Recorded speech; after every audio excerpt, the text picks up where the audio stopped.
Jadi mandhumah ini memiliki istidrakat, ya, semacam istidrak dari penulis rahimahullahu taala. Beliau memperbaiki beberapa lafaz-lafaz dalam mandhumahnya. Beliau sendiri rahimahullahu taala yang memperbaiki lafaz-lafaz dalam mandhumahnya, dan ini disebutkan oleh sebagian murid beliau, ya, sebagian murid beliau rahimahullahu taala, hafizahumullahu taala, menjelaskan akan adanya istidrakat dari beliau rahimahullah, dan insyaallah taala kita akan menyebutkan istidrakat tersebut ketika membaca mandhumah yang beliau sebut, bait-bait yang beliau sebutkan ini باذنillah taala. Ya. Qala rahimahullahu taala pada bait yang pertama, Alhamdulillahil aliyyil arfaqi wa jami'il asya'i wal mufarriqi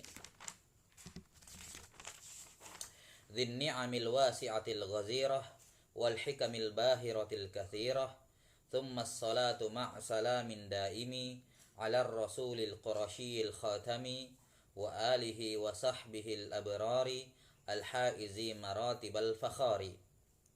Nah, ini 4 bait pertama, ya, menyebutkan hamdalah, ya, pujian kepada Allah Subhanahu wa taala, salawat, ya, dan salam kepada Nabi sallallahu alaihi wasallam. Dan di sebagian nuskha disebutkan basmalah.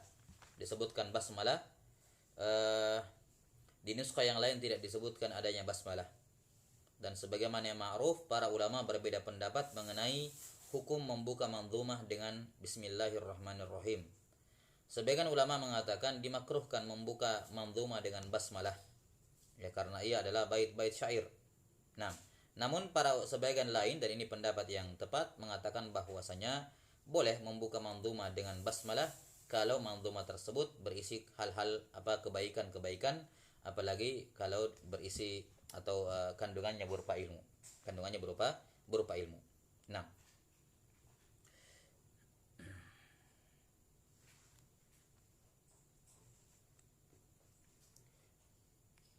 baik, ada pelajaran setelah ini sampai jam berapa?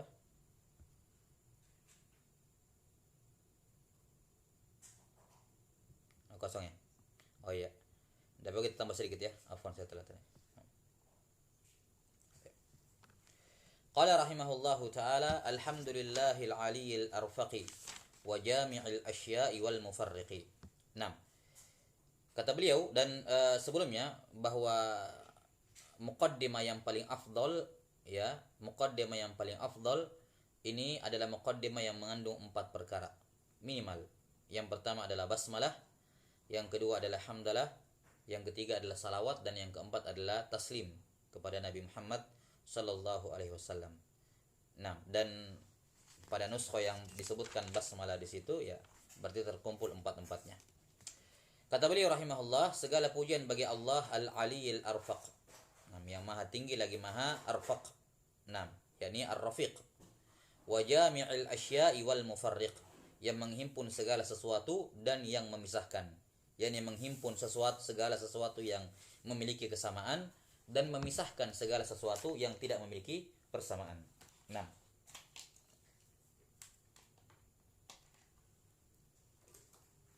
kata beliau rahimahullahu taala pada syarah, al-ammal hamdu fa huwa as-sana'u 'ala Allah bi sifati kamalihi, ya, wa subughi ni'amihi wa si'ati judihi wa badi'i hikmatihi. Adapun alhamdu itu adalah as-sana'u 'ala Allah, pujian kepada Allah Subhanahu wa taala. Kata para ulama, alhamdu adalah as-sana'u, ya, as-sana'u ala sifatin ikhtiyariyah, ya, ala sifatin ikhtiyariyah, bahwa alhamd adalah pujian, ya, as-sana al-jamil, ya, as-sana al-jamil, ya, pujian ala sifatin ikhtiyariyah, ya, pujian terhadap sifat-sifat ikhtiyariyah. Nah, ini alhamd. Taib. Kalau kita berbicara tentang manusia, apa itu sifat ikhtiyariyah? Ya, sifat ikhtiyariyah itu adalah sifat yang muktasab, sifat yang bisa diusahakan, atau sifat yang bisa diwujudkan pada diri seseorang yang tadinya tidak memilikinya. Itu sifat ikhtiyariyah.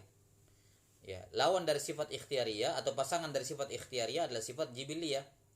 Misalnya ketika kita memuji seseorang karena dia tinggi orangnya, itu bukan sana, itu namanya madah.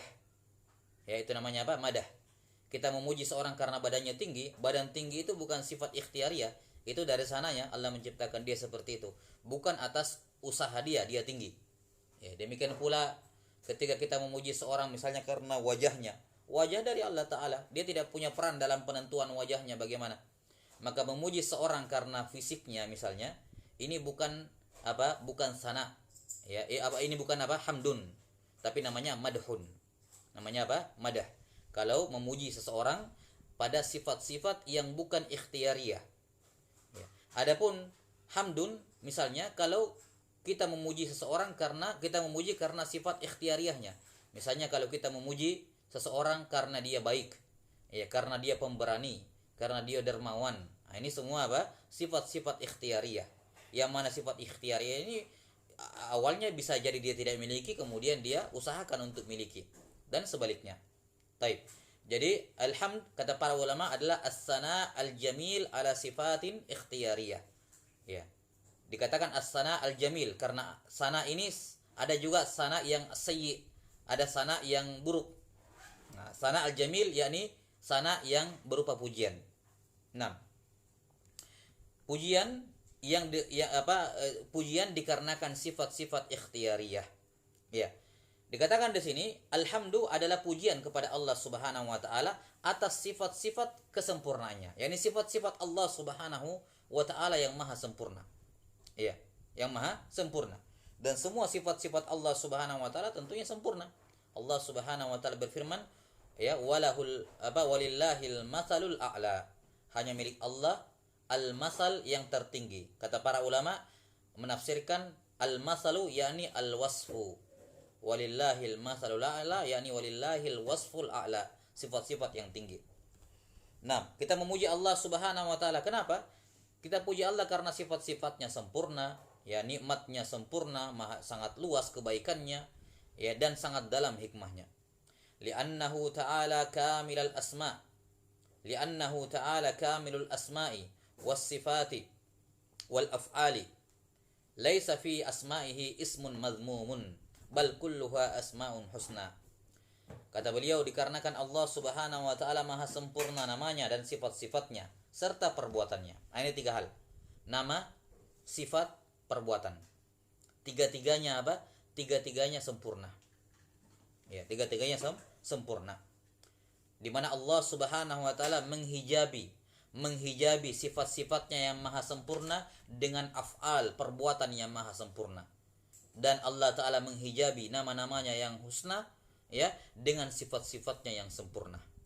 Dengan sifat-sifatnya yang sempurna. Maka kamal fauqal kamal, ya. 6. Kesempurnaan di atas kesempurnaan. Nama, sifat, dan perbuatan Allah Subhanahu wa taala. 6. Kata beliau, walaysa fi asma'ihi ismun madhmum, dan tidak ada satupun dari nama Allah taala yang tercela. Ya.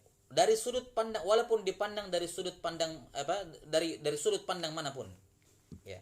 Karena itulah di antara kaidah, ya, dalam penetapan nama-nama dan sifat-sifat Allah Subhanahu wa taala adalah kalau ada suatu nama yang maknanya memiliki ihtimal, ya, ada makna ambigu, ya, bermakna ambigu, ada konotasi positif dan ada konotasi negatif, maka Allah taala tidak bernama dengannya. Ya, maka itu bukan nama Allah Subhanahu wa taala. Ya, misalnya Al-Arif atau Al-Arif. Ini dari kata ma'rifah. Ma'rifah itu memiliki konotasi yang negatif. Ada konotasi positif, mengetahui, tapi ma'rifah juga memiliki konotasi negatif, yakni bagi Allah. Karena di antara makna ma'rifah adalah al-ilmu ba'dal jahal. Ma'rifah itu juga diitlaqkan untuk mengetahui sesuatu setelah sebelumnya dia tidak tahu. Jelas sampai sini? Maka kalau kita mengatakan Allah Ta'ala memiliki nama Al-Arif atau Al-Arif, maka ada kesan bahwa ilmu Allah lahir dulunya tidak ada menjadi ada. Nah, karena adanya kemungkinan seperti ini, maka Al-Arif dan Al-Arif bukan nama Allah Subhanahu wa taala. Kenapa? Karena tidak husna. Husna itu maknanya adalah ketika dia sempurna dari sudut-sudut pandang manapun dan tidak ada ihtimal buruk, ya. Tidak ada ihtimal buruk dari sudut pandang manapun. Makanya kata beliau laisa fi asma'ihi ismun madhmumun yakni min kulli wajh au min ayyi wajh. Tidak ada sama sekali kemungkinan buruknya. Bal kulluha asma'un husna. Semua nama Allah Ta'ala al-husna. Apa makna al-husna? Kata Syekh Abdurrahman bin Muhammad bin Shalih Al-Utsaimin rahimahullah dalam Al-Qawaidul Muslah menafsirkan al-husna adalah apa? Beliau katakan di Al-Qawaidul Muslah, al-husna adalah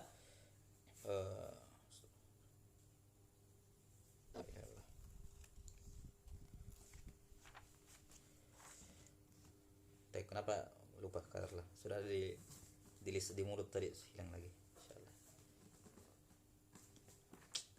Insyaallah.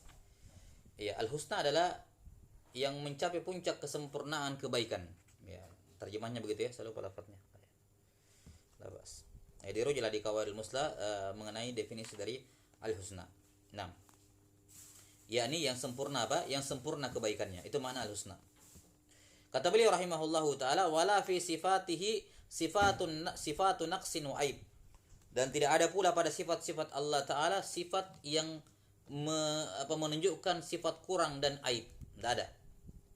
Karena itulah kalau ada sifat punya dua kemungkinan, ada kemungkinan baik dan kemungkinan buruk, namun Allah menetapkan sifat itu bagi dirinya, maka kita menetapkan kemungkinan yang baik. Ini kan ma'ruf ya, sebagaimana sifat khida. Ya, sifat khida itu sifat ada kemungkinan konotasi negatifnya, ada konotasi positifnya. Maka ketika Allah menetapkan sifat khida bagi Allah Ta'ala, maka kita menetapkan yang positifnya, bukan yang negatifnya. Jelas ya? Ini berbeda dengan isim. Kalau isim tidak ada sedikit pun kekurangan dari sudut pandang manapun. Kapan ada sedikit kemungkinan kekurangan, maka tidak mungkin itu nama Allah. Ya. Adapun pada sifat-sifat dan perbuatan, ya, kita yakini bahwa sifat dan perbuatan Allah Ta'ala semuanya sempurna. Kalaupun ada sifat ataupun perbuatan yang ada konotasi negatifnya, maka kita arahkan ke sana. Kita arahkan ke konotasi yang positif, sebagaimana pada sifat al-khida misalnya, ya, kemudian sifat al-makr, ya, dan sifat-sifat yang semacamnya. Kata beliau rahimahullahu taala bal hiya sifatun kamilah min jami'il wujuhi. Ya, semuanya merupakan sifat yang sempurna dari berbagai sisi. Wa huwa ta'ala jamilul af'al. Ya, selain nama dan sifat, Allah Ta'ala juga memiliki af'al yang jamil, yang maha indah. Lianna af'alahu da'iratun bainal adli wal ihsan. Kenapa indah? Karena perbuatan Allah senantiasa berputar antara keadilan dan ihsan, anugerah. Kalau dia memberi, maka itu murni karena ihsan, karena fadl, ya, dan kalau dia mengiqab, menghukum, maka itu murni karena al-adl. Maka perbuatan Allah Ta'ala dairah bainal adli wal fadl. Di sini beliau menggunakan kata al-ihsan. Wa illa biasanya ulama menggunakan kata al-fadl sebagai perbandingan. Bainal adli wal fadli. Al-adl ketika dia menghukum, dan al-fadl ketika dia memberi. Yani Allah Ta'ala memberi sesuatu kepada hamba bukan sebagai balas jasa atau terima kasih kepada dirinya, atau sebagai timbal balik yang setara dengan ibadahnya, bukan. Tapi itu fadlun minallah. Allah berikan sesuai dengan kehendak Allah, bukan atas jasa atau ibadah yang dilakukan oleh hamba. Dan sebaliknya kalau dia menghukum, maka itu murni karena keadilan. Si hamba itu layak menerimanya. Wa huwa mahmudun ala hadza wa ala hadza atamma hamdin wa akmalihi. Karena itulah Allah Ta'ala terpuji untuk semua perbuatan yang dilakukan karena keadilan dan semua perbuatan yang dilakukan karena al-fadl. Terpuji atas ini dan itu atamma hamdin, dengan pujian yang paling sempurna. Nah, ini makna alhamdu. Qala rahimahullahu taala, dan tentunya alif lam pada kata alhamdu di sini adalah listighraqil jinsi. Listighraq al jinsi. Ya, yakni semua jenis hamdun. Ya, semua jenis hamdun. Kata beliau alhamdulillahi. Nah, lam pada kata Allahi bermakna apa? Bermakna istihqaq. Lamnya di situ lil istihqaq. Yani alhamdu haqqun lillah. Ya, haqqun lillah. Sudah sampai sini saya kira ma'ruf ya dalam nahwu, dalam pembahasan huruf jar, bahwa lamul jar itu memiliki 3 makna. Bisa bermakna lil milk, bisa bermakna lil istihqaq, dan bisa bermakna lil ikhtisas. Nah, lam bermakna lil milk kalau sebelum dan setelahnya itu adalah zat. Ya, kalau sebelumnya lam dan setelahnya lam itu adalah zat, maka lamnya di situ adalah lil milk. Ya. Lil milk, dengan catatan zatnya itu zat yang terletak setelah lam itu soleh, syah untuk dikatakan memiliki sesuatu. Ya, yaitu makhluk hidup, manusia misalnya, ataukah hal-hal yang memang berhak, ya, yang syah disifati bahwa dia memiliki. Ya, seperti misalnya kitabu Zaidin, ya kan? Kitab dengan Zaid sama-sama zat. Nah, dan Zaid syah dikatakan dia memiliki. Maka lam di sini lil milk, yakni al-kitabu li Zaidin. Kemudian kalau sebelum dan setelah lam sama-sama zat, tapi yang setelah lam ini zatnya tidak bisa disifati bahwa dia memiliki, maka lamnya di situ namanya lil ikhtisas. Lamnya lil ikhtisas. Misalnya al-babu lid-dari. Pintu itu tidak bisa dikatakan lil milk di sini. Lamnya di sini bukan lil milk tapi lil ikhtisas. Ya. Al-babu lid-dari, yakni al-bab ya yakhussu lid-dar. Ya. Itu diperuntukkan untuk rumah. Lamnya di situ lil ikhtisas, bukan lil milk. Dan yang ketiga, kalau sebelum lam itu adalah makna dan setelah lam adalah zat, maka lamnya di sini adalah lil istihqaq. Seperti pada kalimat ini, alhamdulillahi. Hamdun itu makna, tidak ada wujudnya, tidak bukan zat dia. Hamdun itu makna, sementara setelah lam yaitu Allah adalah zat. Ya, maka lamnya di sini lil istihqaq, bermakna keberhakan. Jelas ya? Baik, kata beliau rahimahullah Allah. Di sini beliau tidak menjelaskan lamnya, kita tambahkan tadi. Nah, apa makna Allah? Kata beliau huwal ma'luhul ma'bud.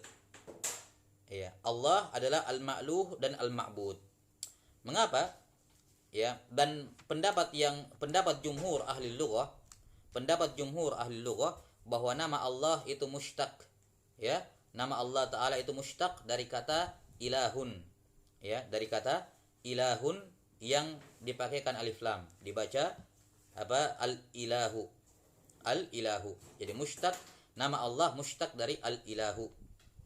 Kemudian hamzanya dihilangkan litashil, karena dia sering diucapkan, maka hamzanya dihilangkan, mahdzuf untuk tashil.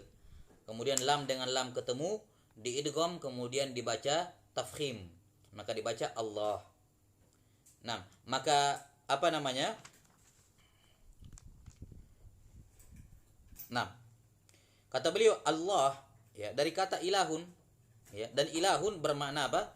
Ma'luhun, bermakna ma'luh. Nah, di mana kata beliau rahimahullah, sementara al-ma'luh maknanya adalah al-ma'bud. Ya, maknanya adalah ma'bud. Aliha bermakna abida. Ya, bermakna ya abida, yakni beribadah. Taib, kata beliau huwal ma'luhul ma'bud alladhi yastahiqqu ayyu'laha, yakni yang berhak untuk disembah dan diibadahi. Yu'badu bi jami'i anwa'il ibadah, ya, wa yu'badu bi jami'i anwa'il ibadah, yang disembah dengan semua jenis ibadah.